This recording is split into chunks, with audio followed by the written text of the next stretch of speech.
आ रहे किसी में लो मुझे ढूंढ रहे थे।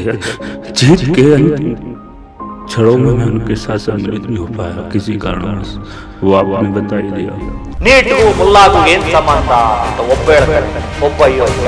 ಇನ್ನೊಬ್ಬ ಯೋಗ್ಯ ಹೇಳ್ತಾನೆ, ಓ ಪ್ರತಿಭಟನೆ ಮಾಡೋರ್ಗೆ ಬಿರಿಯಾನಿ ಕೊಡ್ತಾರೆ, ಇವ್ರಿಗೆ ತಿನ್ನಕ್ಕಿಲ್ಲ. ಪ್ರೀತಿಯ ವೀಕ್ಷಕರೇ, ನಿಮ್ಮೆಲ್ರಿಗೂ ನಮಸ್ಕಾರ. ನಾನು ಕೆಜೆಹಳ್ಳಿ ಸುರೇಶ್.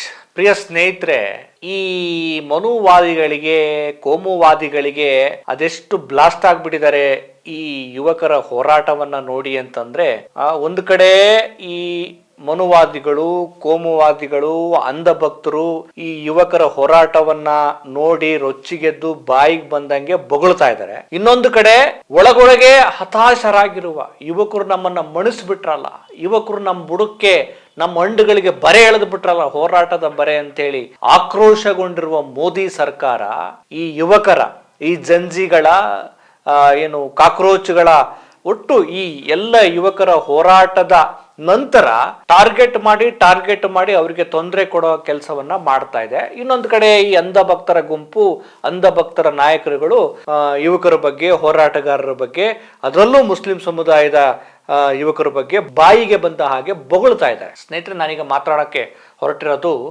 ಮೊಹಮ್ಮದ್ ಜುನೈದ್ ಅವರ ಬಗ್ಗೆ.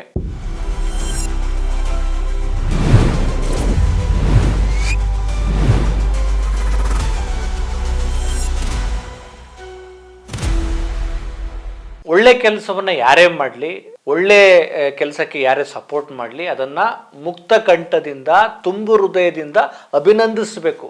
ಅಂತ ಅಭಿನಂದಿಸೋ ಒಳ್ಳೆ ದೊಡ್ಡತನವನ್ನ ಕಳ್ಕೊಂಡಿರುವಂತ ಈ ಮಬ್ಬು ಭಕ್ತರು, ಅಂಧ ಭಕ್ತರು, ಕೋಮುವಾದಿಗಳು ಅವರನ್ನ ಒಂದು ರೀತಿ ಕೆಟ್ಟವರನ್ನಾಗಿ, ಇಲ್ಲ ಅವರು ದೇಶದ್ರೋಹಿಗಳು, ತುಕುಡೆ ಗ್ಯಾಂಗ್ನವರು, ಅವರು ಚೀನಾ ಏಜೆಂಟು, ಪಾಕಿಸ್ತಾನ ಏಜೆಂಟು ಅಂತೇಳಿ ಇವ್ರಿಗೆ ಕೈಲಿ ಆಗೋದಷ್ಟೇನೆ. ಇವ್ರ ಯೋಗ್ಯತೆಗೆ, ಪ್ರತಿಭಟನಾ ನಿರತರಿಗೆ ಅವರ ನೋವನ್ನು ಕೇಳೋ ಯೋಗ್ಯತೆ ಇಲ್ಲ. ಕೊನೆ ಪಕ್ಷ ಒಂದು ಲೀಟರ್ ವಾಟರ್ ಕೊಡಿಸೋ ಯೋಗ್ಯತೆ ಇಲ್ಲ. ಒಳ್ಳೆ ಕೆಲಸ ಮಾಡಿದವ್ರಿಗೆ ಒಂದ್ ರೀತಿ ಕೆಟ್ಟ ಹಣೆ ಪಟ್ಟಿಯನ್ನ ಕಟ್ಟೋ ಕೆಲಸವನ್ನ ಮಾಡ್ತಾರೆ. ಸ್ನೇಹಿತರನ್ನ ಈಗ ನಾನು ಮಾತಾಡಕ್ಕೆ ಹೊರಟಿರೋದು ಮೊಹಮ್ಮದ್ ಜುನೈದ್ ಅವರ ಬಗ್ಗೆ. ಬಹಳ ಖುಷಿ ಆಗತ್ತೆ ಈ ತರ ಕೆಲಸ ಮಾಡೋರಿಗೆ, ಒಂದ್ ರೀತಿ ಯೋಧನಂತೆ, ನಿಜವಾದ ಯೋಧನಂತೆ ನಿಂತು ಕೆಲಸ ಮಾಡುವ ಜುನೈದ್ ಅವ್ರ ಬಗ್ಗೆ ಹ್ಯಾಟ್ಸ್ ಆಫ್ ಹೇಳ್ಬೇಕು. ಆದ್ರೆ ಅವ್ರಿಗೆ ಕಿರುಕುಳ ಕೊಡೋ ಕೆಲಸವನ್ನ ಈ ಮನುವಾದಿ ಸರ್ಕಾರ ಮಾಡ್ತಾ ಇದೆ. ಸ್ನೇಹಿತರೆ ನೋಡಿ, ನಿಮ್ಗೆಲ್ರಿಗೂ ಗೊತ್ತಿರುವಂಥದ್ದು, ನೀಟ್ ಪರೀಕ್ಷೆಯ ವೈಫಲ್ಯದ ಕಾರಣಕ್ಕೋಸ್ಕರ ಯುವಕರು, ಜಂಜಿಗಳು, ಕಾಕ್ರೋಚ್ಗಳು ಎಲ್ಲ ಸೇರ್ಕೊಂಡು ಒಂದು ದೊಡ್ಡ ಹೋರಾಟವನ್ನ ದೆಹಲಿಯ ಜಂತರ್ ಮಂತರ್ನಲ್ಲಿ ಮಾಡ್ತಾ ಇದೆ. ಅದು ಯಾರನ್ನೋ ಒತ್ತಾಯ ಪೂರ್ವಕವಾಗಿ ನೀವು ಬನ್ನಿ ಹೋರಾಟಕ್ಕೆ ಬಂದ್ರೆ ನಿಮ್ಗೆ ಹೊಟ್ಟೆ ತುಂಬಾ ಊಟ ಕೊಡ್ತೀವಿ, ನಿಮಗೆ ಮಲಗಕ್ಕೆ ಒಳ್ಳೆ ಹಾಸಿಗೆ ದಿಂಬು ಕೊಡ್ತೀವಿ ಅಂತ ಹೇಳಿ ಯಾರನ್ನೂ ಎಲೆಡಿಕೆ ಕೊಟ್ಟು, ತಾಂಬೂಲ ಕೊಟ್ಟು ಆಹ್ವಾನ ಮಾಡಿದ್ದಲ್ಲ. ಯುವಕರಿಗೆ, ಈ ದೇಶದಲ್ಲಿರುವಂತ ಯುವಕರಿಗೆ ನರೇಂದ್ರ ಮೋದಿ ಸರ್ಕಾರ ಮಾಡ್ತಿರುವಂತ ಮೋಸ ಮತ್ತು ಗೋಧಿ ಮೀಡಿಯಾಗಳು ಸಮಾಜದಲ್ಲಿ ಹಂಚುತ್ತಿರುವಂತ ವಿಷ ಅವರಿಗೆ ಮನವರಿಕೆಯಾದ ಪರಿಣಾಮವಾಗಿ, ಆಮೇಲೆ ತಮ್ಮ ಸಹೋದರರು ನೀಟ್ ಎಕ್ಸಾಮ್ ವೈಫಲ್ಯದ ಕಾರಣಕ್ಕೋಸ್ಕರ 13 ವಿದ್ಯಾರ್ಥಿಗಳು, ಸುಮಾರು ಜನ ವಿದ್ಯಾರ್ಥಿಗಳು ತೀರ್ಕೊಂಡು ಹೋದ್ರಲ್ಲ, ಅದಕ್ಕೆ ನ್ಯಾಯ ಕೇಳೋ ಸಲುವಾಗಿ ದೆಹಲಿಯ ಜಂತರ್ ಮಂತರ್ನಲ್ಲಿ ಪ್ರತಿಭಟನೆ ಮಾಡ್ತಾ ಇದೆ. ಸ್ನೇಹಿತರೆ, ಒಂದು ಅರ್ಥ ಮಾಡ್ಕೋಬೇಕು, ಯಾವುದೇ ಹೋರಾಟ ಗೆಲ್ಲುತ್ತೆ ಅಂತಂದ್ರೆ ಆ ಹೋರಾಟದ ಗೆಲುವಿಗೆ ಕೇವಲ ಮುಂಚೂಣಿಯಲ್ಲಿ ನಿಂತ ನಾಯಕರಷ್ಟೇ ಕಾರಣರಲ್ಲ. ಆ ಹೋರಾಟದ ಗೆಲುವಿಗೆ ತೆರೆಮರೆಯಲ್ಲಿ ಯಾವ ಪ್ರಚಾರವೂ ಇಲ್ಲದೆ ತಮ್ಮ ಪಾಡಿಗೆ ತಾವು ಒಂದು ಅಳಿಲು ಸೇವೆ ತರ ಕೆಲಸ ಮಾಡ್ತಾರಲ್ಲ ಮೊಹಮ್ಮದ್ ಜುನೈದ್ ಅಂತವರು, ಅವರೂ ಕೂಡ ಕಾರಣರಾಗ್ತಾರೆ ಅನ್ನೋದನ್ನ ನಾವ್ಯಾವತ್ತೂ ಕೂಡ ಮರೆಯಬಾರದು.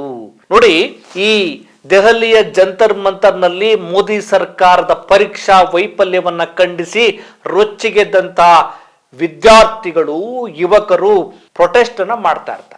ಇಂಥ ಸಂದರ್ಭದಲ್ಲಿ ಬರೋಬ್ಬರಿ 35 ದಿನಗಳ ಕಾಲ ನಾವೆಂಥ ಜನಗಳು ಅಂದ್ರೆ, ಪ್ರತಿಭಟನೆ ಮಾಡ್ತಾ ಇದ್ರೆ ಮಾಡ್ಲಿ ಅಂತ ನೋಡೋ ಜನಗಳು. ಆದ್ರೆ ಸ್ವಯಂ ಪ್ರೇರಿತವಾಗಿ ಒಬ್ಬ ಸ್ವಯಂ ಸೇವಕನಾಗಿ ನಾನು ಈ ಹೋರಾಟಕ್ಕೆ ನನ್ನ ಕೈಲಾದ ಒಂದು ಕಾಂಟ್ರಿಬ್ಯೂಷನ್ ಕೊಡುಗೆ ಏನಾದ್ರೂ ಕೊಡಬಹುದಲ್ಲ ಅಂತ ಯೋಚನೆ ಮಾಡಿ ಪಾಪ ಆ ದೆಹಲಿಯ ಜಂತರ್ ಮಂತರ್ನಲ್ಲಿ ಊಟ ಇಲ್ಲದೆ, ನಿದ್ದೆ ಇಲ್ಲದೆ, ಕುಡಿಯೋದಕ್ಕೆ ನೀರಿಲ್ಲದೆ ಬಹಳ ಲಕ್ಸುರಿಯಾಗಿ ಜೀವನ ಮಾಡ್ತಿದ್ದಂತ ವಿದ್ಯಾರ್ಥಿಗಳು ಕೂಡ ಬಂದಿದ್ದಾರೆ. ಅವ್ರ ಮಕ್ಕಳು, ಅವ್ರ ತಂದೆ ತಾಯಿಗಳು ಒಳ್ಳೊಳ್ಳೆ ಕೆಲಸದಲ್ಲಿದ್ದಾರೆ. ಬಡವರ ಮಕ್ಕಳು ಕೂಡ ಬಂದಿದ್ದಾರೆ, ಶ್ರೀಮಂತರ ಮಕ್ಕಳು ಕೂಡ ಬಂದಿದ್ದಾರೆ. ಯಾವ ಪ್ರತಿಫಲ, ಯಾವ ನಿರೀಕ್ಷೆಯೂ ಇಲ್ಲದೆ ನಮಗೆ ನ್ಯಾಯ ಬೇಕು ಅನ್ನೋ ಕಾರಣಕ್ಕೋಸ್ಕರ ದೆಹಲಿಯ ಜಂತರ್ ಮಂತರ್ನಲ್ಲಿ ಪ್ರತಿಭಟನೆ ಮಾಡ್ತಾ ಇದ್ರು. यहाँ पर हम लोग 3 दिन से बैठे हुए हैं। किसकी वजह से बैठे? किसकी वजह से बैठ पाए? मोहम्मद भाई हमें पानी पिला रहे, खाना खिला रहे, सुबह सुबह पकोड़े खिला रहे। अगर मोहम्मद भाई हमारा साथ नहीं देते तो क्या हम 3 दिन तक यहाँ पर बैठ पाते? ये लोग हमें कितना भी बांट पाए, जब तक मोहम्मद भाई का साथ हमारे साथ है, कोई इस मूवमेंट को ಪೊಲೀಸ್ ಒಂದು ಕಡೆ ಪೊಲೀಸರ ಲಾಠಿ ಏಟು, ಇನ್ನೊಂದು ಕಡೆ ಅಶ್ರುವಾಯು ಸಿಡಿತ, ಇನ್ನೊಂದು ಕಡೆ ಬಲಪ್ರಯೋಗ, ಆಮೇಲೆ ನಕಲಿ ಪೊಲೀಸ್ ಗೂಂಡಾಗಳ ಬೇರೆ ಹಾವಳಿ, ಇಷ್ಟೆಲ್ಲ ಹೊಡ್ತಾ ಬಡ್ತಾ ನೋವು ಸಂಕಟದಲ್ಲಿ ಒದ್ದಾಡ್ತಿದ್ದಂತ ಸಂದರ್ಭದಲ್ಲಿ ಮೊಹಮ್ಮದ್ ಜುನೇದ್ ಅವರು 35 ದಿನಗಳ ಕಾಲ ಉಚಿತವಾಗಿ ಊಟ ಮತ್ತು ನೀರನ್ನ ಕೊಡ್ತಾರೆ.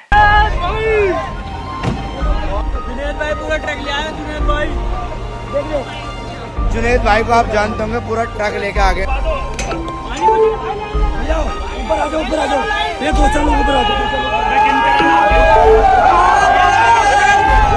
ಕಾರಣ ಏನು?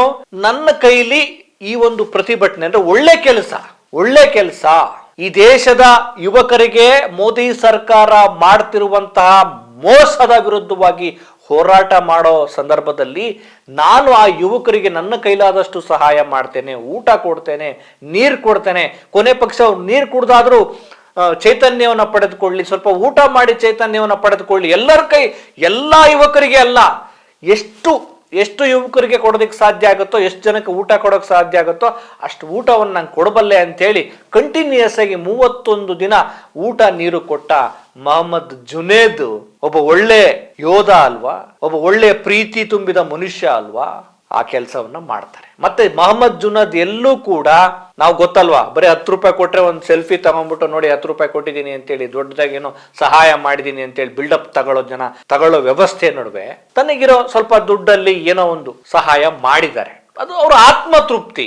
ಯಾಕೆ ಮಾಡಿದ್ಯಪ್ಪ ಅಂದ್ರೆ ನನ್ನ ಕಡೆಯಿಂದ ಈ ಒಂದು ವ್ಯವಸ್ಥೆಗೆ, ಈ ಒಂದು ಹೋರಾಟಕ್ಕೆ ನನ್ನ ಕಡೆಯಿಂದ ಸಾಧ್ಯವಾಗುವ ಒಂದು ಸೇವೆ ಅಂತೇಳಿ ಯಾವುದೇ ಪ್ರಚಾರ ಇಲ್ಲದೆ ನಿರಂತರವಾಗಿ ಮೊಹಮ್ಮದ್ ಜುನೇದ್ ಕೆಲಸ ಮಾಡಿದ್ದಾರೆ. ಅದು ಕೂಡ ಹೋರಾಟದ ಒಂದು ರೂಪ. ಬರೇ ಎಲ್ಲಾ ಬಂದ್ಬಿಟ್ಟು ಬೀದಿಗಿಳಿದ್ಬಿಟ್ಟು ಘೋಷಣೆ ಕೂಗ್ಬಿಟ್ರೆ ಆ ಘೋಷಣೆ ಕೂಗುವಂತ ಜನರಿಗೆ ಚೈತನ್ಯ ಕೊಡೋದಕ್ಕೆ ಅನ್ನ ಬೇಕು, ಆಹಾರ ಬೇಕು, ಸ್ವಲ್ಪ ಏನಾದ್ರೂ ತಿನ್ನೋದಿಕ್ ಬೇಕಲ್ವಾ? ಈ ಮೋದಿ ಸರ್ಕಾರ ಅವ್ರಿಗೆ ಅನ್ನನೂ ಕೊಡ್ಲಿಲ್ಲ, ಆಹಾರನೂ ಕೊಡ್ಲಿಲ್ಲ, ಕೈಗೆ ಸಿಕ್ಕದಂಗೆ ದನಕ್ ಬಡ್ದಂಗ್ ಬಡದ್ರಲ್ಲ ಈ ದುಷ್ಟರು, ಈ ಅಯೋಗ್ಯರು, ಈ ಕಿಡಿಗೇಡಿಗಳು, ಇವ್ರನ್ನೆಲ್ಲ ಯಾವ ಪದದಿಂದ ಬೈಬೇಕು? ಅದ್ರ ನಡುವೆ ಈ ಮನುಷ್ಯ ಜುನೇದ್ ಬಂದು ಒಳ್ಳೇದ್ ಕೆಲಸ ಮಾಡದ್ನಲ್ಲ.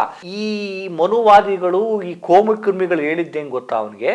ನಮ್ಮ ಕರ್ನಾಟಕದ ಒಬ್ಬ ಮಾಜಿ ಸಂಸದ ಹೇಳ್ತಾನೆ, ಪ್ರತಿಭಟನೆ ಮಾಡೋರಿಗೆ ಬಿರಿಯಾನಿ ಕೊಡಕ್ ಹೋಗಿದ್ದಾನೆ, ಇವ್ರಿಗೆ ತಿನ್ನಕ್ ಅನ್ನ ಇಲ್ಲ, ಅವನಿಗೆ ಬಿರಿಯಾನಿ ಕೊಟ್ಟಿದ್ದಾನೆ ಅಂತ ಹೇಳ್ತಾನೆ. ಅದಕ್ಕೆ ಹೇಳೋದು, ಇವರ ತಲೆಯಲ್ಲಿ ಸಗಣಿ ತುಂಬಿದೆ, ದ್ವೇಷ ತುಂಬಿದೆ. ಇವ್ರ ಕೈಲಿ ಒಂದು ತುತ್ತು ಅನ್ನ ಕೊಡೋ ಯೋಗ್ಯತೆ ಇಲ್ಲ. ಪ್ರತಿಭಟನೆ ಮಾಡೋರ್ಗೆ, ಕಷ್ಟ ಅಂತ ಬಂದವ್ರಿಗೆ ಒಂದು ತುತ್ತು ಅನ್ನ ಕೊಡೋ ಯೋಗ್ಯತೆ ಇಲ್ದಿದ್ರು ಕೂಡ ಸಹಾಯ ಮಾಡೋರನ್ನ ಮಾತ್ರ ಟೀಕೆ ಮಾಡೋದಕ್ಕೆ ಇವರು ನಿಷ್ಣಾತರು. ಯಾಕಂದ್ರೆ ಇವ್ರು ಹುಟ್ಟಿರೋದೇ ಇದರಲ್ಲಿ, ವಿವಾದಗಳಲ್ಲೇ ಇವ್ರು ಹುಟ್ಟಿರೋದು. ಇವ್ರ ಬದುಕೇ ವಿವಾದ. ನಾಚಿಕೆ ಆಗ್ಬೇಕಲ್ವಾ ಇವ್ರಿಗೆಲ್ಲ? ಪ್ರತಿಭಟನೆ ಆಯ್ತು, ಸರ್ಕಾರ ಮಣಿತು, ಮೋದಿ ಬುಡಕ್ಕೆ ಬೆಂಕಿ ಬೀಳ್ತು, ಬರೆ ಎಳೆದ್ರು, ಎಚ್ಚರಿಕೆ ಕೊಟ್ರು, ಧರ್ಮೇಂದ್ರ ಪ್ರಧಾನ್ ರಾಜೀನಾಮೆ ಆಯ್ತು. ಆ ನಂತರ ನೋಡ್ರಿ ಇವ್ರದ್ದು ಅಸಲಿ ಆಟ ಶುರುವಾಯ್ತು. ಇವ್ರ ಕೈಲಿ ನೇರವಾಗಿ ಯಾರನ್ನು ಫೇಸ್ ಮಾಡಕ್ ಆಗಲ್ಲ. ಇವ್ರು ಅಯೋಗ್ಯರು, ಇವ್ರು ಅಧಮರಿವ್ರು. ಪಾಪ ಜುನೇದನ್ನ ಟಾರ್ಗೆಟ್ ಮಾಡಿ UP ಯಲ್ಲಿರುವಂತಹ ಗಾಜಿಯಾಬಾದ್ ನಲ್ಲಿರುವ ಅವ್ರ ಮನೆಗೆ ಹೋಗಿ, ನೀನು 35 ದಿನಗಳ ಕಾಲ ಅನ್ನ ಕೊಟ್ಟೆ, ಆಹಾರ ಕೊಟ್ಟೆ, ಏನೋ ದೊಡ್ಡ ಟೆರರಿಸ್ಟ್ ಕೆಲಸ ಮಾಡ್ಬಿಟ್ರು ಅನ್ನೋ ತರ. ಅನ್ನ ಕೊಟ್ಟಿದ್ದು ಕೆಟ್ಟ ಕೆಲ್ಸವಾ? ಅಯೋಗ್ಯರ ಅನ್ನ ಕೊಟ್ಟಿದ್ದು ಕೆಟ್ಟ ಕೆಲ್ಸನ? ನೀರ್ ಕೊಟ್ಟಿದ್ದು ಕೆಟ್ಟ ಕೆಲ್ಸನ? ಅವಿವೇಕಿಗಳ, ಮತಾಂಧರ, ತಟ್ಟೆ ಬಡಿಯೋರ ಹೋಗ್ಬಿಟ್ಟು ಎಲ್ಲಿಂದ ದುಡ್ಡು ಬಂತು, ಯಾರು ನಿನಗೆ ದುಡ್ಡು ಹಾಕಿದ್ರು, ಫಾರಿನ್ ಇಂದ ಬಂತ, ಚೀನಾದಿಂದ ಬಂತ, ಪಾಕಿಸ್ತಾನದಿಂದ ಬಂತ ಅಂತ ಹೇಳಿ ಎನ್ಕ್ವೈರಿ ಮಾಡಿದ್ದಾರೆ. ನಾಚಿಕೆ ಆಗ್ಬೇಕಲ್ವಾ ಇವ್ರಿಗೆ? वो बोले कि डरिए मत, हम दिल्ली पुलिस से क्वेश्चन किए कुछ के ये सब कैसे चल रहा है, फंड कहाँ से आ रहा है, कैसे इतना काम कर पा रहे हो। पूछा किसी से भाई हम कहाँ पर हैं, कहने लगे तो मसूरी उत्तराखंड है। मतलब 2-3 दिन पहले मेरे पापा को शाम के टाइम 5 बजे के आसपास वो खाना खा रहे थे, तो खाना खाते हुए उनको लेकर गए। किसी को खाना खिलाना और पानी भोजन देना ये संविधान की कौन सी धारा में या कहाँ पे है, ये सब चीज़ें गलत हैं, आप ये सब नहीं कर सकते। ಪಾಪ ಮನುಷ್ಯ ಒಂದು ಸಣ್ಣ ಒಂದು ವಾಹಿನಿಗೆ ಒಂದು ಬೈಟ್ ಕೊಡೋ ಸಂದರ್ಭದಲ್ಲಿ ತುಂಬಾ ದುಃಖ ಭರಿತನಾಗಿ ಅಳುತ್ತಾನೆ. ಎಂಥ ಎಂಥ ದುಷ್ಟ ನನ್ನ ಮಕ್ಕಳು ಇರೋ ದೇಶಪ್ಪ ಇವರೆಲ್ಲ, ಇಂಥವರೆಲ್ಲ ನಮ್ಮ ದೇಶದಲ್ಲಿ ಇದಾರಲ್ಲ ಅಂತ. ಯಾವುದೇ ಲಾಭ ಇಲ್ಲದೆ ನಂದೊಂದು ಕಾಂಟ್ರಿಬ್ಯೂಷನ್ ಅಂತ 35 ದಿನ ಅನ್ನ ಕೊಟ್ಟು ನೀರು ಕೊಟ್ಟವನ್ಗೆ ಹೋಗ್ಬಿಟ್ಟು ನೀವು ತೊಂದರೆ ಕೊಡ್ತಿರಲ್ಲ, ನೀವು ಏನಾದ್ರೂ ಮನುಷ್ಯರೇನ್ರಿ ಇವರೆಲ್ಲ? ಇವ್ರನ್ನ ಇಂಥ ಸರ್ಕಾರಗಳನ್ನ ನಾವು ಇನ್ನೂ ಉಳಿಸ್ಕೊಂಡಿವಲ್ಲ ಅನ್ನೋದೇ ಬೇಸರ ಆಗತ್ತೆ. ಅಷ್ಟೇ ಅಲ್ಲ, ಪಾಪ ಆ ಜುನೇದ್ ಅವರ ತಂದೆ ಮುಸ್ತಾಫಾ ಅವ್ರನ್ನು ಕರ್ಕೊಂಡೋಗಿ, ವಯೋವೃದ್ಧ ಅವ್ರನ್ನು ಕರ್ಕೊಂಡೋಗಿ ಎನ್ಕ್ವೈರಿ ಮಾಡಿದ್ದಾರೆ. ಮತ್ತೆ ಅಲ್ಲಿ ಒಬ್ಬ ಅಪ್ರಾಪ್ತ ಸಹೋದರ ಅವನ್ನೂ ಕರ್ಕೊಂಡೋಗಿ ಎನ್ಕ್ವೈರಿ ಮಾಡಿದ್ದಾರೆ. ಅದಷ್ಟೇ ಅಲ್ಲ, ಅವರ ತಂಗಿಯ ಮಾವನನ್ನು ಕೂಡ ಕರ್ಕೊಂಡೋಗಿ ಎನ್ಕ್ವೈರಿ ಮಾಡಿದ್ದಾರೆ. ಜೊತೆಗೆ ಅವರ ಬ್ಯಾಂಕ್ ಪಾಸ್ಬುಕ್ ಮತ್ತೆ ಇದು ಪ್ಯಾನ್ ಕಾರ್ಡ್, ವೋಟರ್ ಐಡಿ ಎಲ್ಲ ತೆಗೆದುಕೊಂಡು ಹೋಗಿ ಮುಟ್ಟುಗೋಲು ಹಾಕೊಂಡಿದ್ದಾರೆ. ಎಷ್ಟು ಕೋಟಿ ದುಡ್ಡು ಬಂತಪ್ಪ? ಮೋದಿ ಸರ್ಕಾರ, ಯೋಗಿ ಆದಿತ್ಯನಾಥ್ ಸರ್ಕಾರ ಎಷ್ಟು ಕೋಟಿ ದುಡ್ಡು ಇವ್ರ ಅಕೌಂಟಿಗೆ ಬಂದ್ಬಿಟ್ಟು ಈ ಜುನೇದ್ ಬಂದ್ಬಿಟ್ಟು ಇವ್ರಿಗೆಲ್ಲ ಹಂಚಿಬಿಟ್ಟ. ಹೇಳ್ಬೇಕಲ್ಲ, ಇವ್ರಿಗೆಲ್ಲ ಎಂತ ಕೆಟ್ಟ ಜನರು. ಇವ್ರು ಫಾಲೋ ಮಾಡೋ ತಟ್ಟೆ ಭಕ್ತರು ಅಂತಾರೆ. ಬಹಳ ಟಾರ್ಚರ್ ಕೊಟ್ಟಿದ್ದಾರೆ. ಅದಷ್ಟೇ ಅಲ್ಲ, ಜುನೇದ್ನ ಕರ್ಕೊಂಡೋಗಿ ಕಣ್ಣಿಗೆ ಬಟ್ಟೆ ಕಟ್ಟಿ, ಇತ್ತೀಚೆಗೆ ಆಗಿರೋ ಘಟನೆ ಇದು, ಪ್ರತಿಭಟನೆ ನಂತರ ಅವನಿಗೆ ಮಾನಸಿಕವಾದ ಹಿಂಸೆ ಕೊಟ್ಟು ಆ ಪ್ರತಿಭಟನೆ ಮಾಡೋರ್ಗೆಲ್ಲ ನೀನು ಊಟ ಕೊಟ್ಟೆ, ನೀರ್ ಕೊಟ್ಟೆ ಅಲ್ಲ ಅನ್ನೋ ಕಾರಣಕ್ಕೋಸ್ಕರ ನಿನಗೆ ದುಡ್ಡು ಎಲ್ಲಿಂದ ಬಂದಿದೆ, ಯಾರೋ ನಿನ್ನಿಂದ ಇದಾರೆ, ಹಾಗೆ ಹೀಗೆ ಅಂತೇಳಿ ಟಾರ್ಚರ್ ಕೊಟ್ಟು ಕೊನೆಗೆ ಅದೆಲ್ಲ ಉತ್ತರಾಖಂಡದ ಒಂದು ಯಾವುದೋ ಒಂದು ಗಡಿ ಭಾಗದಲ್ಲಿ ಪೊಲೀಸರು ಬಿಟ್ಟು ಹೋಗಿದ್ದಾರೆ. ಇಂಥ ಅಯೋಗ್ಯ ನನ್ನ ಮಕ್ಕಳು ಇವರೆಲ್ಲ, ಇಂಥ ಅಯೋಗ್ಯ ನನ್ನ ಮಕ್ಕಳು.